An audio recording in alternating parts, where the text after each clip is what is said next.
Hey guys, welcome back to more Entitled People stories. In this video, a spoiled BMW driving college girl blocked my driveway and said that it is not her problem when I cannot go to work. Well, I made it her only problem. Let's dive right into the video. And the first one starts like this. I live near a college building in the suburbs, a dedicated one for their medical school as far as I know. I've never really thought to look into it that much. It's not right next to my house, but it's pretty close and can be walked to if you parked on my property, which those college kids kept doing. I would come home from my job to see upwards of around 3 or 4 of their cars parked on, in front of, and all around my property, forcing me to either wait for them to move or to park even further away from my own home. I tried nearly everything I could to get them to stop. I told them to get off my property. When I did manage to catch them in the act, I put up signs clearly indicating how they shouldn't park in the area and even threatened to call the police on a particularly stubborn college student. None of the students were particularly happy about the new developments, but I at least had my peace for some time after. Sure, a student might park in front of my yard once in a while, but that was negligible compared to before. Slowly but surely their numbers dwindled until it was a rare occurrence to see them around. That was until a new girl showed up one Friday morning. She pulled up in a sleek BMW, clearly new, right after I had pulled out of my garage to head to work. I could clearly see her as she poked her head out the window to read my signs that clearly read,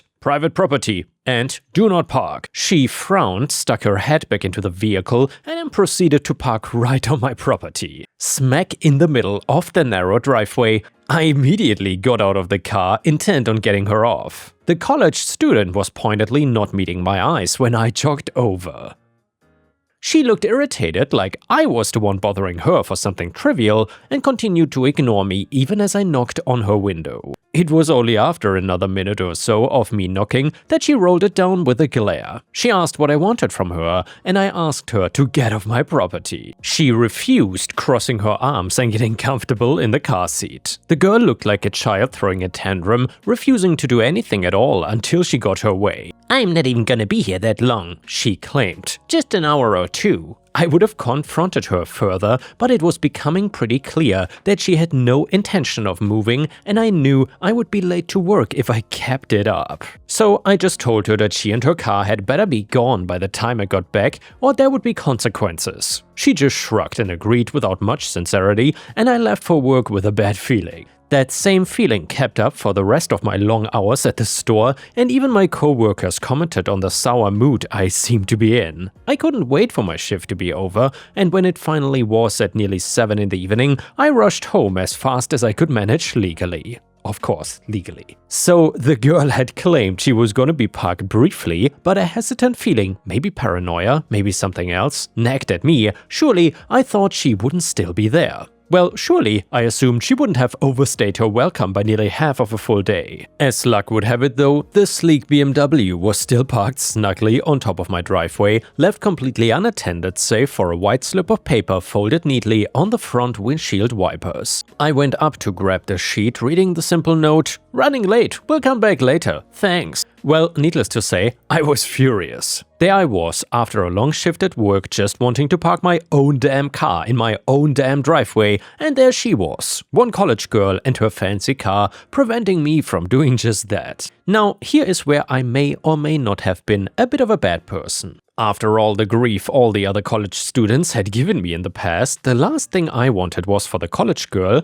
to get away with trespassing and lying so easily. What if I was to let it go once, only to come back tomorrow to see that same BMW parked right back where it was tomorrow, and then again the day after? That was unacceptable. I refused to let that happen, no matter what. So I took the note, went inside to fetch a pen, and wrote on the back of the page a simple message of my own. "Sure, come back for your car later."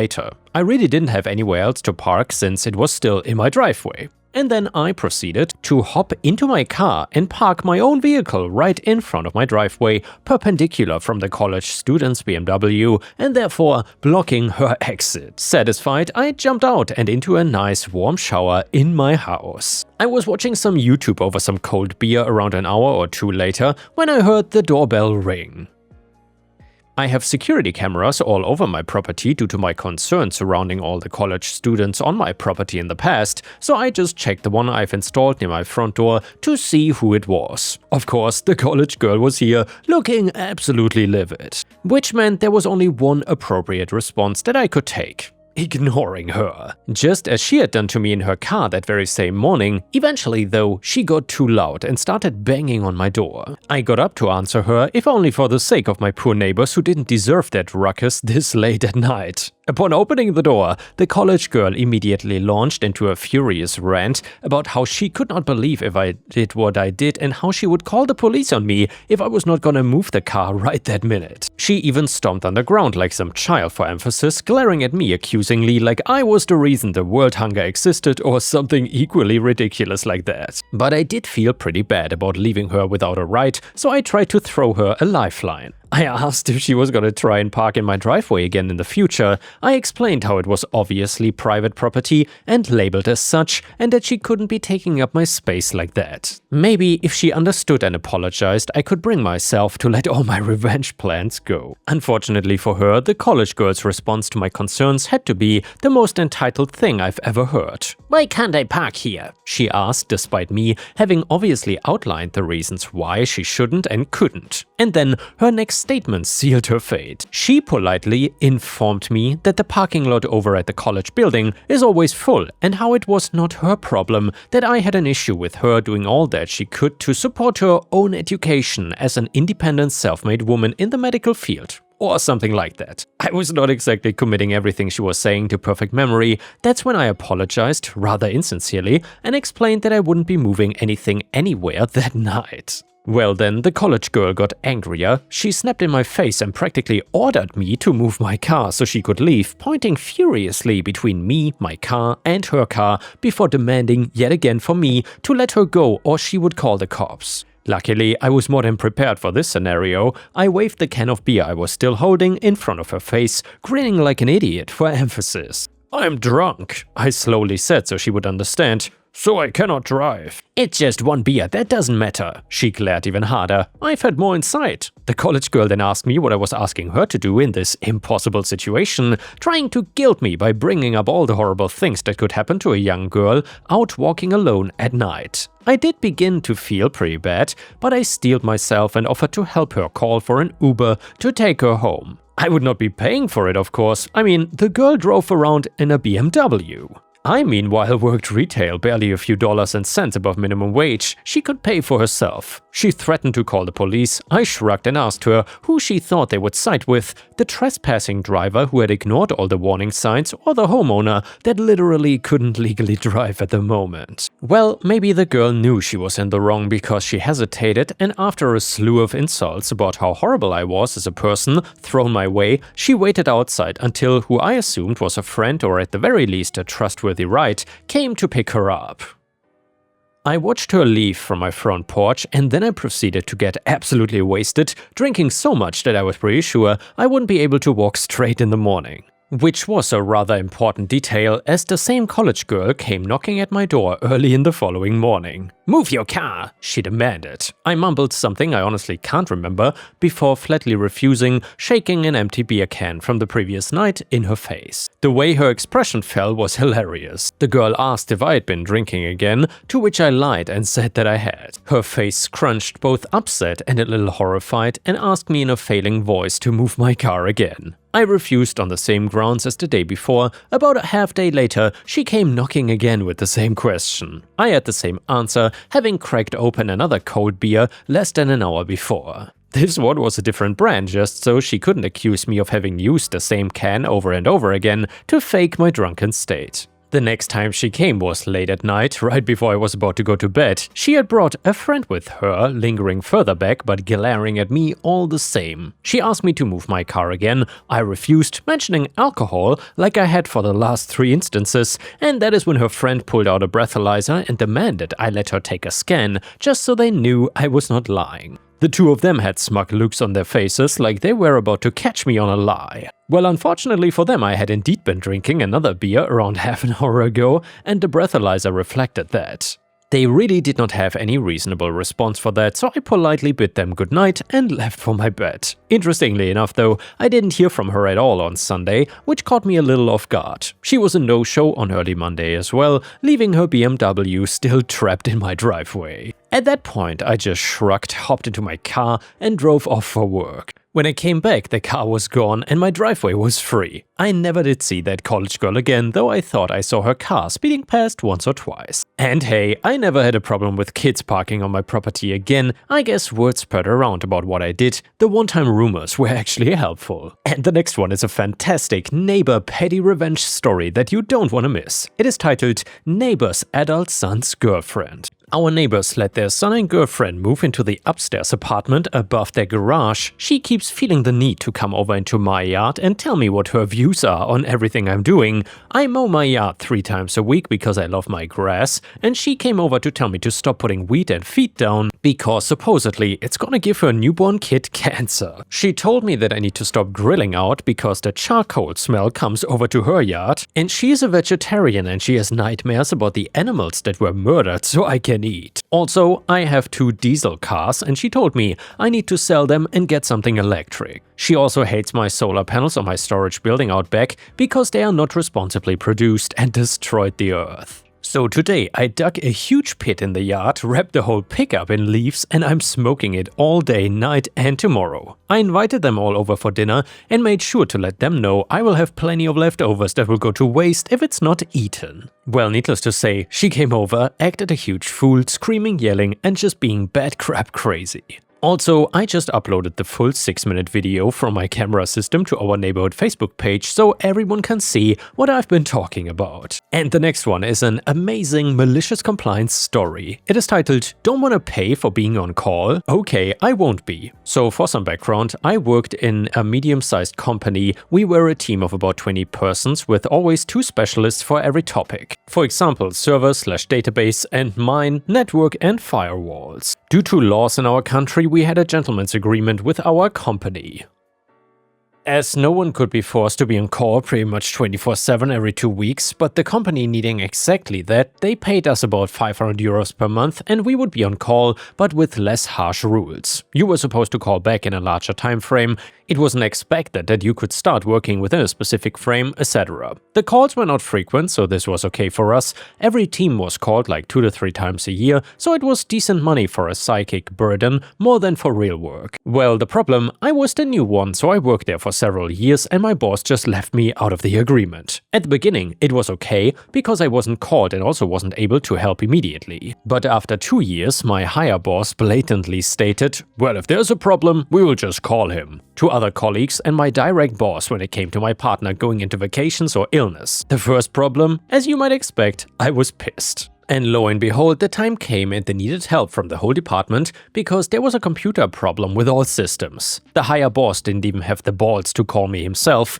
He made one of the other colleagues do it. I answered and it was hard to leave them hanging, but I declined. Knowing everyone would have more work with less people, the solution, after being set into such a harsh spot, I chose to solve the problem myself. You don't want me on call? Well, then you won't be able to call me. I switched my mobile number, only giving it to my direct partner, who also agreed with it being unfair, like my direct boss. He would simply lie that he didn't have it either if he was asked. Everyone knew that I was pissed, so they agreed with my solution. Then I turned off my home phone, which I didn't use anyway, and gave the number of my parents, telling them to only contact me if there was a real problem, nothing just work-related. And then I waited and waited. Now for the crash out and aftermath. And then my time came. Colleague was out of country on holiday, I had a nice weekend. On Monday I came in and everyone was like, everything crashed on the weekend. It turns out, the firewall as main gateway had a network interface going up and down. No one even had a login except my colleague and me,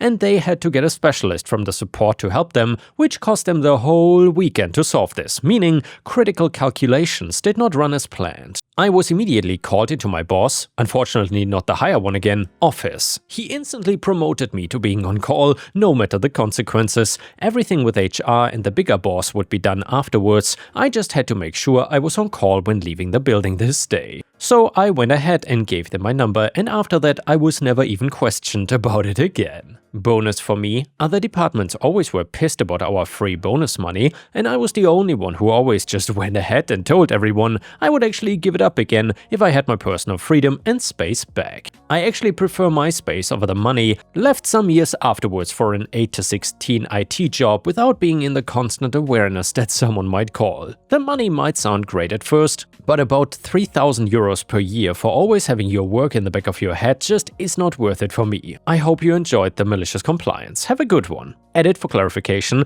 500 euros a month at about 42% tax rate. It is quite usual to make it simple and just halve the initial income, so it would have been around 3,400 euros. Nothing was split, everyone on call got the 500 euros. And now let's move on to the next story. It starts like this. This happened several years ago during my, 31 female, tenure as a server at a restaurant in a decently touristy area. I have an entire smorgasbord of wild stories, local politicians getting huffy at not getting special treatment, 90-year-old men threatening to spank me, 2 lawyer parents arguing why their 16-year-old daughter should be allowed to drink as though it were a courtroom, etc. Along, of course, with your average restaurant no one matured past high school work environment. Without getting too specific about where I was, the restaurant was somewhat dog-themed in the name and like 2 of the decorations, but outside of that, it was largely just a pub-style restaurant. But with our name, most folks expected us to be a dog-friendly establishment. Unfortunately, shortly before I started working there, the health department had begun to crack down on restaurants in the area allowing dogs in, which was against the health code.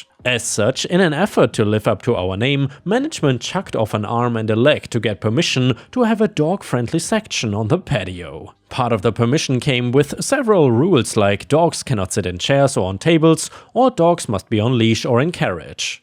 Or dogs must have separate entrance and exit. Stuff that, if you sit down and think about it, makes sense for protecting people who may have an allergy or a phobia or any other reason to avoid a dog in public. So the following happened shortly before my 20th birthday in the middle of summer. It was cloudy, it was humid, and bugs were flying. And absolutely no one wanted to sit on the patio. I was a hostess that day, and I felt really bad for my patio server who was not getting any business. Until, lo and behold, a middle-aged woman appears. I will call her Unentitled Woman/Wife, or UEW for short. UEW, hi, my husband and I have a dog and we're hoping to sit out on the patio. Me, great. Just give me a second and I'll get you set up in the dog-friendly section. I collect their menus and lead them outside to find her husband, who I will lovingly refer to as Entitled Chair Guy or ECG, along with a cute elderly beagle already sitting in the dog-free section. For the record, all the patio tables had little signs on them denoting them as dog-friendly or dog-free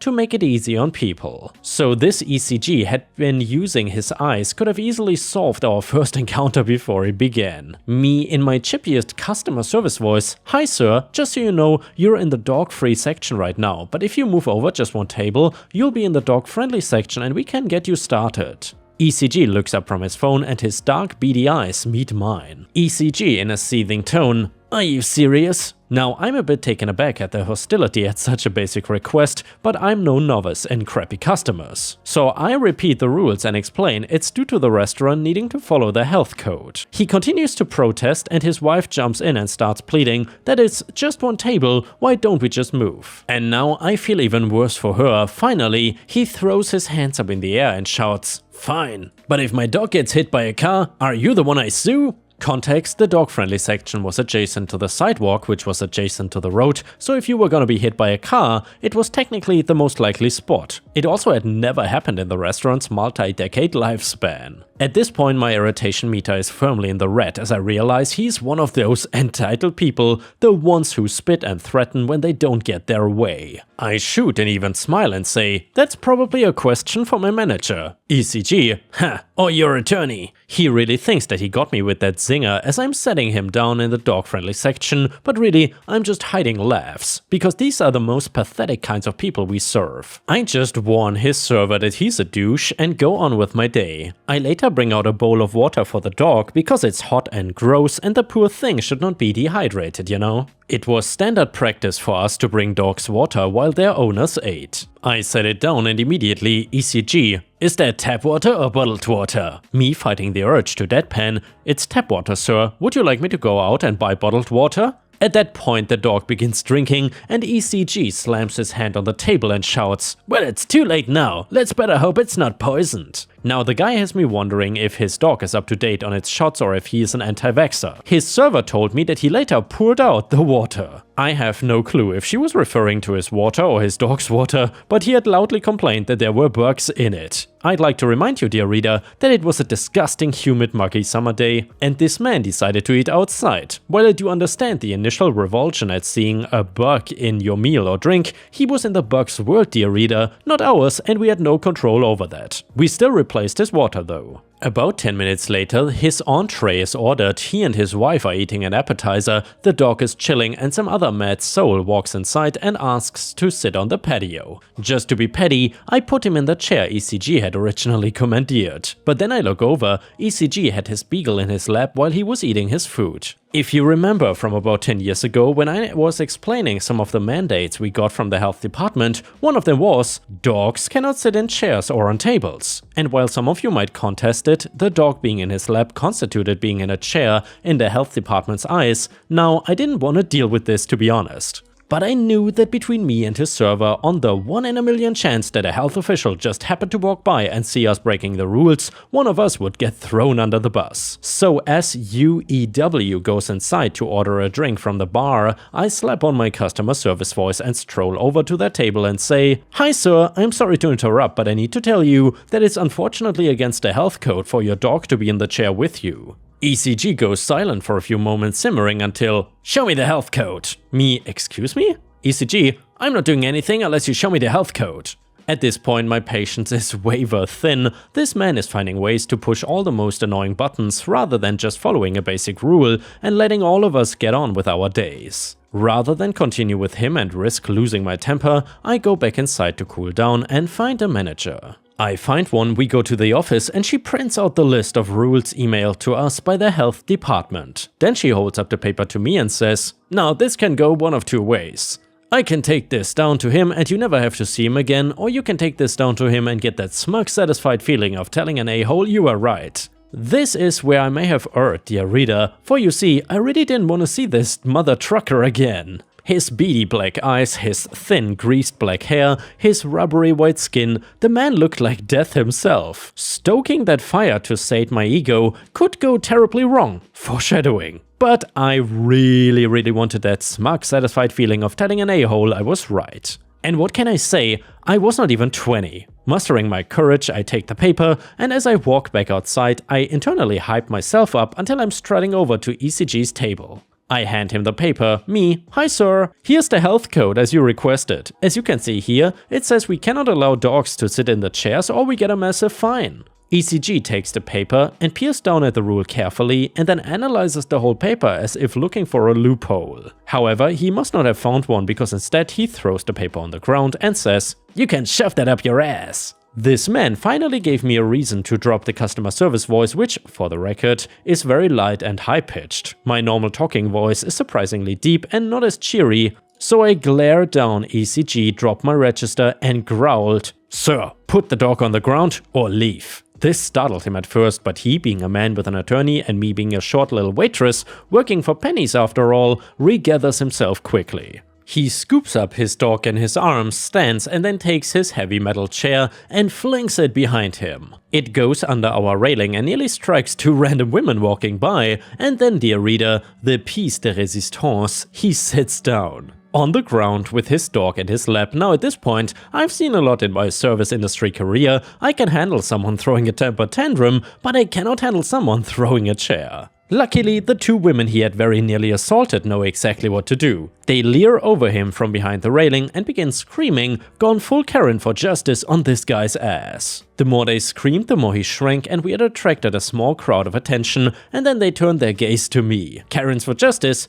"Oh my gosh, sweetie, are you okay? You know, we're from Brooklyn and even we find this appalling." Suddenly, I snap back to reality and realize I'd been rescued. I laugh and join a conversation with the women, with the pouting man between us. I not so subtly bemoan the immaturity and entitledness I saw on a daily basis. Overall, they were very sweet. Finally, ECG's server comes out, UEW in tow. She had been inside this whole time, completely unaware of her husband's outburst. She looks utterly horrified and ashamed. Their server lets me know the manager is on their way immediately. We file inside and all the employees crowd around a nearby window to watch as our manager goes out. ECG keeps sticking his finger in her face, speaking through gritted teeth, looking like he's about to pop a vessel, all the while UEW's mortified and our manager is bored. Finally, they leave. My manager comes back inside and tells us, "Okay, so he called me a cunt and told me to go F myself, and if he ever comes back, we are calling the police." And the last one is a funny story from r/I don't work here lady that we haven't done in a while. It is titled, "Blue shirt at Walmart? Must be management, so I will hit him with my card." So for some context, I was in a blue shirt, tan tie and nice tan slacks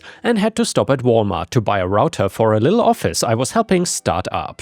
A lady comes around the corner and stops. I move up as I'm trying to get out of the way, but also find the router I need, but she doesn't go past and keeps inching her cart at me until it bumps me. I turned around and looked at her, confused, and she snaps, "Well, aren't you gonna help me or what?" Still confused, I'm like, "Sorry, what now?" So she repeated it, even more upset and gesturing to other customers to show me up. So now I've got 4 angry-looking middle-aged people glaring at me when I said, "I don't work here, lady." She looks confused but doesn't let up and questions me again. "I don't work here.